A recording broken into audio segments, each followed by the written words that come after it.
Hoje nós vamos falar de um assunto polêmico. Eu quero falar com vocês sobre igrejas que nós não devemos entrar. Como assim, Caio? Não pode entrar em igreja? Gente, eu quero trazer para vocês alguns pensamentos, reflexões que é importante você se fazer, especialmente se você está procurando uma igreja. Nem toda igreja que está aberta aí nos diferentes bairros, em diferentes cidades, é uma igreja saudável. É uma igreja que está ali buscando viver os valores do reino de Deus. E tem alguns sinais, algumas coisas que acontecem lá dentro que nos ajudam a identificar coisas que podem representar ali que aquela igreja realmente não está vivendo o verdadeiro evangelho. Então eu quero trazer aqui para você esse vídeo para te ajudar e ao mesmo tempo fazer um alerta para aqueles que estão buscando igrejas ou que estão participando de uma igreja dessa, a orar, repensar, né, e decidir talvez ir procurar uma comunidade de fé um pouco mais saudável.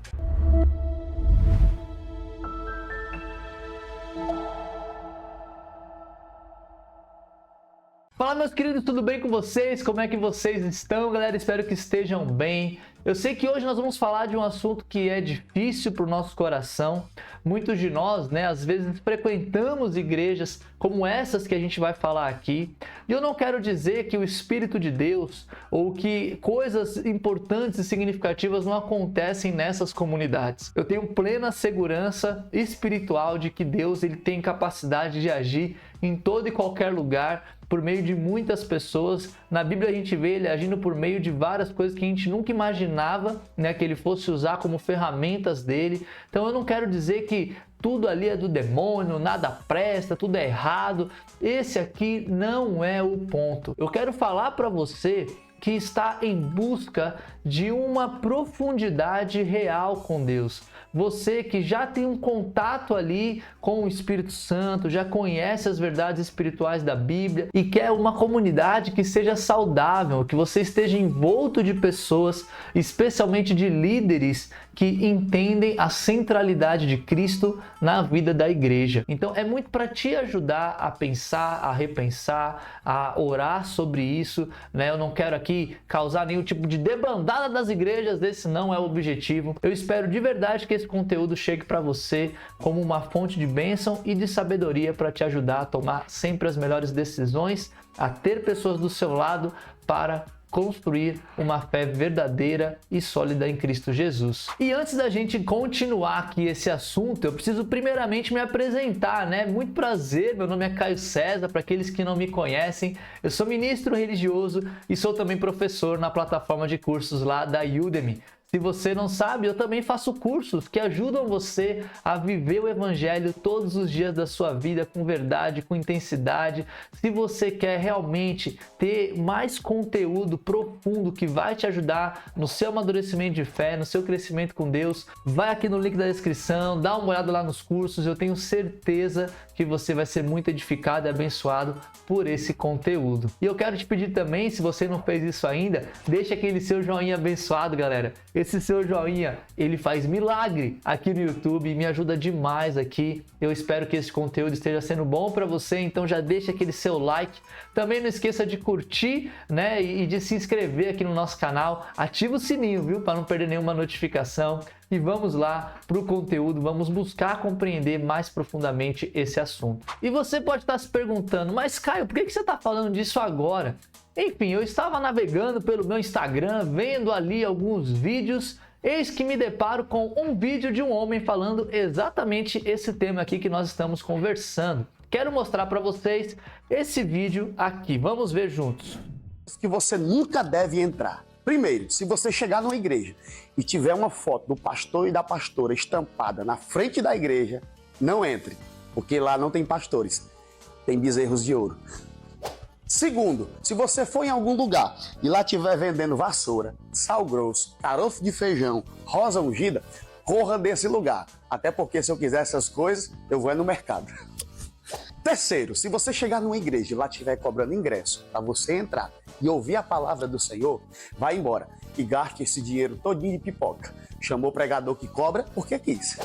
Quarto, se você chegar nesse lugar e você vê as ovelhas chamando o pastor de meu papai, ô meu papai, vem aqui.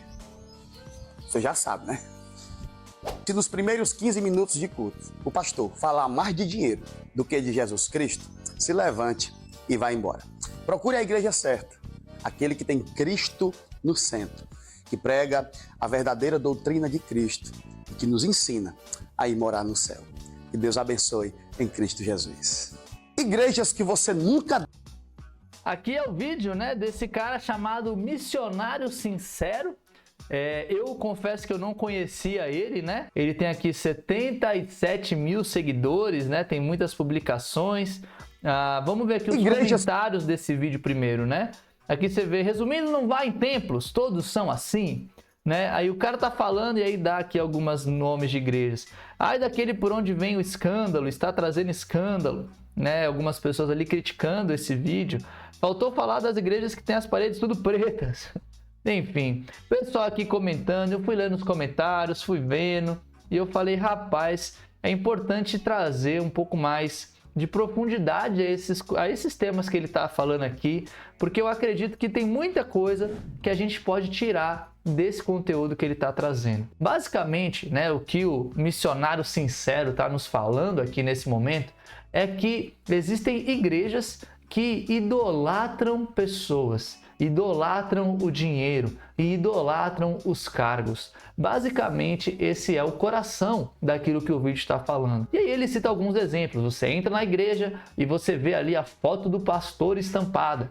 Logo, essa igreja sai correndo. Por quê? Porque o pastor é mais importante do que Cristo. Você entra numa igreja, estão vendendo um monte de coisas. Ou na pregação o cara fala só de dinheiro. Mostra que a igreja valoriza mais o dinheiro do que Cristo Jesus, seus ensinamentos e tantos outros valores do reino que deveriam estar sendo pregados e não estão naquela comunidade. Então, antes da gente continuar, né, desenvolvendo mais esse assunto, é importante definir o que é idolatria, né? Afinal de contas, eu acho que esse é o coração do vídeo do missionário aqui nesse ponto. Se a gente fizer uma rápida pesquisa no Google, colocar aqui simplesmente idolatria, nós vamos achar que idolatria é o quê? É um culto que se presta a ídolos. Amor excessivo, admiração exagerada. Idolatria é aquilo que toma o lugar de Deus no meu coração. Pode ser algo físico, pode ser algo até meio, né, imaterial. Às vezes a gente idolatra nós mesmos. Idolatramos o nosso corpo, a nossa inteligência, a nossa sabedoria, né? E isso é tão forte para a gente que a gente não confia nos desígnios de Deus, na sabedoria de Deus e outras coisas assim. Às vezes a gente idolatra ídolos, pessoas, né? Não só pastores ou líderes religiosos, mas às vezes atores, cantores e tantas outras coisas que a gente pode idolatrar. Às vezes a gente idolatra o dinheiro e existem várias maneiras de idolatria. Se a gente for lá para o nosso Google Docs, né, a gente pode identificar as 3 principais idolatrias que o missionário está falando aqui no texto. Que primeiro é essa idolatria a líderes religiosos, e a gente tem uma escritura lá em 1 Coríntios 3, 4 a 5 que fala sobre isso, daqui a pouco eu vou ler para vocês. A idolatria de tradições e rituais e a idolatria de bens materiais e prosperidade. Essas são as 3 idolatrias que eu percebo que ele está atacando aqui nesse vídeo e querendo alertar as pessoas. Vamos para as escrituras, vamos entender um pouquinho o que a Bíblia fala sobre essa idolatria. Vamos lá primeiramente para 1 Coríntios 3, do 4 ao 5. Pois quando alguém diz, eu sou de Paulo, e outro, eu sou de Apolo, não estão sendo mundanos? Afinal de contas, quem é Apolo? Quem é Paulo? Apenas servos por meio dos quais vocês vieram a crer, conforme o ministério que o Senhor atribuiu a cada um. Eu plantei, Apolo regou, mas Deus é quem fazia crescer. E esse é um conceito importantíssimo de Paulo que ele traz aqui em 1 Coríntios, onde ele combate justamente a ideia de seguir as figuras de liderança, as figuras religiosas, como se fossem o próprio Cristo. Como se suas palavras ou até mesmo a sua vida fosse basicamente como a de um segundo Messias. Paulo ele ataca, olha, eu sou de Paulo, eu sou de Apolo, calma aí, sem essa briga. O importante é que a gente sirva a Jesus Cristo. Eu, Paulo, o irmão Apolo, nós somos apenas servos de Deus. A gente não estaria sendo mundano demais seguindo homens. Então essa idolatria, né, que a gente pode ver a líderes religiosos é muito combatida na Bíblia e também aqui por Paulo, por exemplo, nesse exemplo de 1 Coríntios 3. O outro exemplo que a gente viu lá é de Marcos. Vamos lá para Marcos. Fala o seguinte: vocês negligenciam os mandamentos de Deus e se apegam às tradições humanas. Mas em cima ele fala: em vão me adoram, seus ensinamentos não passam de regras ensinadas por homem. Ou seja, existem certas tradições, certas culturas que nós temos na igreja, e toda igreja tem tradições e culturas das mais diversas.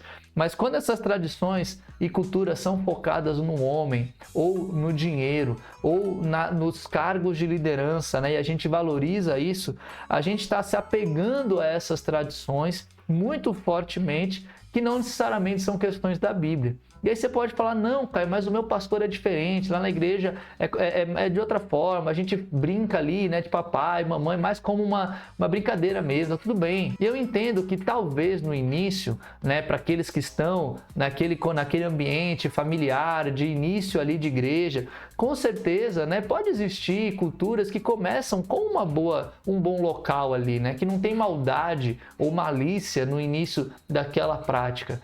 Porém, conforme a igreja vai crescendo, conforme pessoas novas vão chegando, conforme o próprio pastor às vezes vai se enchendo, sim, vai descendo ali desse ego que vem, né, quando as pessoas chamam eles de determinada maneira, a gente pode perceber que muitas dessas tradições, a coisa boa delas acaba se perdendo, esse coração por trás acaba se perdendo, e com o tempo fica só a prática, fica só a visão mundana de que tal pessoa, tal coisa, né, é realmente basicamente algo bíblico até, né? E na verdade muitas coisas culturais que nós temos não necessariamente são bíblicos, não significa que são ruins. Vamos para a próxima escritura lá, em Mateus 6, que é essa ideia, né, que fala muito sobre servir a dois senhores, como fala aqui em Mateus 6:24. Ninguém pode servir a dois senhores, pois odiará um e amará o outro, ou se dedicará a um e desprezará o outro. Vocês não podem servir a Deus e ao dinheiro. Se nós, como discípulos, frequentamos ali uma igreja onde há muito amor e apego ao dinheiro, isso é um sinal também de que a igreja que a gente está não é uma igreja muito saudável, não é uma igreja muito espiritual.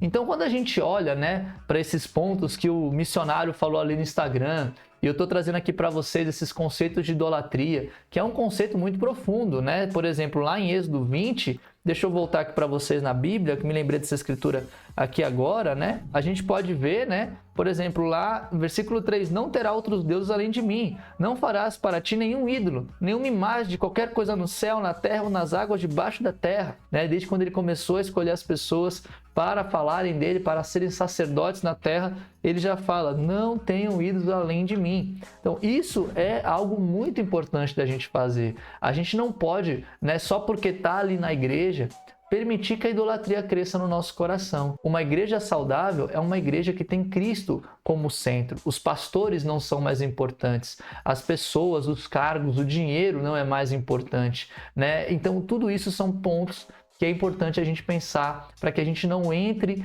num caminho, né, que pode muitas vezes nos levar a sermos mal direcionados ou até mesmo pecar contra Deus, né? Mal direcionados na fé, né? Eu quero dizer, né? E aí eu quero trazer para vocês alguns pensamentos, alguns, assim, breves conselhos para você refletir, né, sobre como que você pode identificar na sua vida essas visões ou essa idolatria no seu coração, né? Então vamos voltar lá para o Google Docs, né, que a gente pode ver aqui.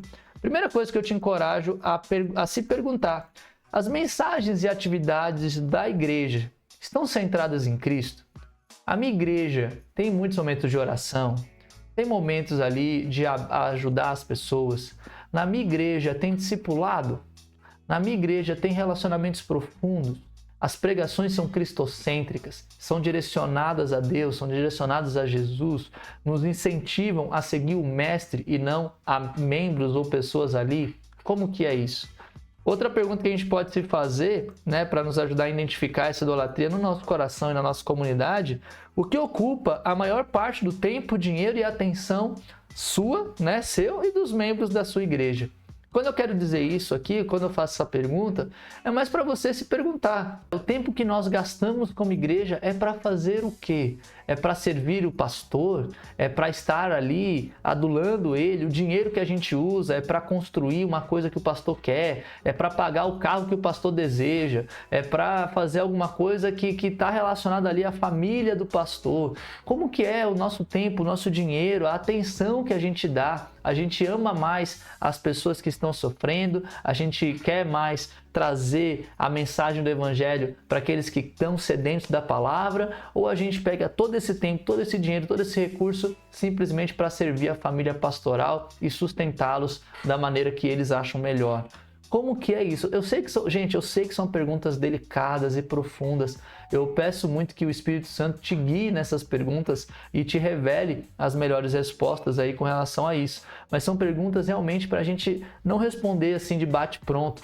São perguntas para a gente sentar, orar, refletir, especialmente se você está se identificando numa comunidade de fé que segue essas coisas de idolatria que a gente está conversando aqui. A última pergunta que eu te encorajo a se fazer é como as pessoas reagem a críticas voltadas para a liderança ou até mesmo mudanças de liderança, né? Muitas igrejas ali, um pastor sai, vai outro. Geralmente acontece da igreja toda seguir pastor X ou a igreja toda seguir pastor Y. Quando você critica alguma coisa, aquela crítica construtiva, não estou falando daquela crítica, né, de negação, né, de maltrato, não estou falando daquela crítica de querer ver mesmo a igreja crescer e amadurecer, né? E aí como que as pessoas reagem a isso? Né? Você é duramente criticado, o líder é duramente defendido, até de uma maneira até hostil pelos membros. Você tem espaço para falar, para perguntar, para dialogar. Olha, eu não entendi ou eu não concordo. Nem tudo a gente vai concordar, né? É importante a gente pensar nisso. Nem tudo eu vou concordar com as pessoas da minha comunidade, da minha igreja. Mas tem que existir amor, tem que existir escuta. A gente precisa, né? Mesmo que a gente discorde, mas estar unidos em espírito, né? Pedro e Paulo, eles não concordavam com tudo, mas eles estavam unidos em espírito. Cristo estava guiando eles e eles estavam ali fazendo a vontade de Deus. Então, como que essas críticas, esses pensamentos contrários são recebidos? Com hostilidade, com abafamento, né? Ou é recebido de uma maneira positiva? Pô, vamos orar sobre isso. O pastor olha e pensa, olha, não estava pensando por esse ângulo, talvez eu não concorde no primeiro momento, mas eu vou orar, vou refletir, vamos jejuar juntos como comunidade, vamos pensar, né? Então tudo isso são questões muito saudáveis de se lidar com críticas, com dúvidas, né, e pensamentos contrários ali. Por fim, para te encorajar, gente, uma coisa para você estar pensando, viu? Ore, né? Eu acho que isso é um dos pontos mais importantes. Ore bastante, porque tudo que você estiver vendo, sentindo, né, é importante que não venha de você. Lembre-se, esvazie-se para que o Espírito cresça. Se você, com toda a sua sabedoria humana, chegar, falar, criticar, responder e criar ali um tumulto e criar divisão, isso só vai ser ruim. A Bíblia fala, olha, não crie divisão. A gente precisa lutar pela união. Então, ore muito para que o Espírito Santo esteja falando por meio de você, para que você não esteja ali com um coração humano, pesado, crítico, arrogante, mas com um coração leve, que busca amar a comunidade que você está junto, que quer ver o corpo de Cristo ali crescer. Então, ore bastante para você se encher do Espírito, se encher das verdades espirituais e com muita calma, né, e com muita paz no coração, trazer as questões para serem discutidas, né, e eventualmente até transformadas. Outro conselho que eu te dou é estude bastante na Bíblia, porque muitas coisas que você acredita que está errada, pode talvez não estar, né? Não estou falando desse lance de idolatria e tal, mas é importante você estudar. Tem muitas coisas que os pastores, os líderes, os mestres, os diáconos, os presbíteros passaram a vida estudando, e a gente que está ali nos nossos 2 anos ali de fé, a gente acha que já sabe mais do que muitos homens. Então estude, pergunte, faça grupos de estudo, convide a liderança da sua igreja para estar ali contigo aprendendo juntos. É muito importante você buscar compreender, né, o que a Bíblia traz, porque diante da Bíblia todos nós devemos nos calar. Se a verdade bíblica é trazida à tona, Aí as pessoas precisam ouvir a autoridade da Bíblia, a autoridade do Espírito Santo ali. Se você estudou, orou, está trazendo argumentos bíblicos fundamentados, profundos, mas a igreja se recusa a ouvir, é hostil, continua idolatrando essas coisas que a gente está falando aqui, então realmente, muito provavelmente não é uma comunidade que está vivendo o Evangelho, não está disposta a viver o Evangelho também. Tem muitas comunidades que, por mais que estejam errando em muitos pontos, querem sinceramente mudar, se arrepender, se ajoelhar e crescer. Outras querem simplesmente manter o status quo, manter o poder, manter o dinheiro e não estão dispostas a mudar nada, e isso é muito triste. Então, estude, ore e dialogue, né? Não brigue, não chegue com aquele coração pesado. Dialogue, converse, mostrando a Bíblia com muito coração, com muita vulnerabilidade, não trazendo ali o coração da razão, né? Eu sou a razão disso tudo, não. Se as pessoas simplesmente não querem ouvir, simplesmente não estão ali percebendo essas questões, repense a sua estada nessa igreja. Procure outra mais saudável. Não fique no local que idolatra pessoas, dinheiro ou qualquer outra coisa. Esses locais, eles fazem mal para a sua fé, não vai te ajudar a viver o Evangelho profundamente e pode te fazer até perder a salvação no fim dos tempos. Então, busque locais, né, que realmente amam a Cristo e querem tê-lo como o direcionador de suas vidas e de suas igrejas. Beleza, pessoal? Espero que vocês tenham gostado aqui desse vídeo. É um vídeo difícil, eu sei que mexe muito com os nossos corações. Espero que você tenha entendido o coração do que eu quero trazer. Se ficou alguma dúvida, deixa aqui nos comentários, traga a sua opinião de forma respeitosa. Vamos juntos, né, construir o entendimento do que é viver o Evangelho. Então coloque aqui os comentários de forma educada. Eu espero que tenha te ajudado. Se ajudou, também deixa aqui o seu like, se inscreva no canal e eu te vejo no próximo vídeo. Um grande abraço e até mais.